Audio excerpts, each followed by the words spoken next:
दुख में किसी का साथ मत छोड़ना। एक बार एक शिकारी शिकार करने के लिए जंगल में पहुंचा। उसने अपने तीर पर बहुत ही खतरनाक जहर लगाया और शिकार को निशाना बना करके उसने तीर को छोड़ा, लेकिन उसका तीर चूक गया और तीर एक पेड़ पर जा लगा। वह पेड़ बहुत ही हरा भरा और बहुत सारे तोते उस पेड़ पर रहते थे। जैसे ही वह जहरीला तीर उस पेड़ पर जाकर लगा, वह पेड़ धीरे धीरे सूखने लगा और उस पेड़ पर जो भी तोते रहते थे वह एक एक करके उस पेड़ को छोड़कर जाने लगे। उस बड़े से पेड़ के कोटर में एक बहुत ही बूढ़ा तोता रहता था, जो बहुत ही धर्मात्मा और अच्छे मन का था। सभी तोते उस पेड़ को छोड़कर जाने लगे थे, लेकिन वह बूढ़ा तोता जाता था, दाना लेकर के आता और उसी कोटर में आकर बैठ जाता था, परंतु उस पेड़ को छोड़ने को तैयार नहीं था।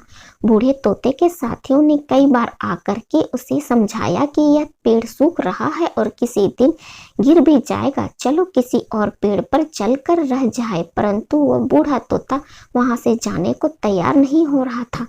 अब यह बात देवराज इंद्र तक पहुंची। उन्हें बताया गया कि एक तोता है, वो जिस पेड़ पर रहता है उस पेड़ पर एक जहरीला तीर लगने के कारण सूखने, गिरने और खत्म होने के कागार पर आ पहुंचा है और वो एक बूढ़ा तोता अभी भी वहीं पर रह रहा है। वह दाना लेकर आता है और वहीं पर रहता है, जबकि उस जंगल में बहुत सारे पेड़ हैं, लेकिन वह उसी पेड़ पर रह रहा है। देवराज इंद्र प्रकट हुए और उस बूढ़े तोते से कहने लगे कि आप बहुत धर्मात्मा हैं, बहुत ही अच्छे मन के हैं, लेकिन आप इस पेड़ को छोड़कर किसी और पेड़ पर चले जाइए, क्योंकि यह पेड़ कुछ ही दिनों में गिर जाएगा। तालाब के पास में बहुत से बड़े बड़े हरे भरे पेड़ हैं, बड़े बड़े कोटर हैं, उस पेड़ों पर फल भी लगे हुए हैं, उन्हें वहीं पर तोड़कर खा सकते हैं, परंतु यहाँ से आप चले जाए। तोता बोला, माफ कीजिएगा,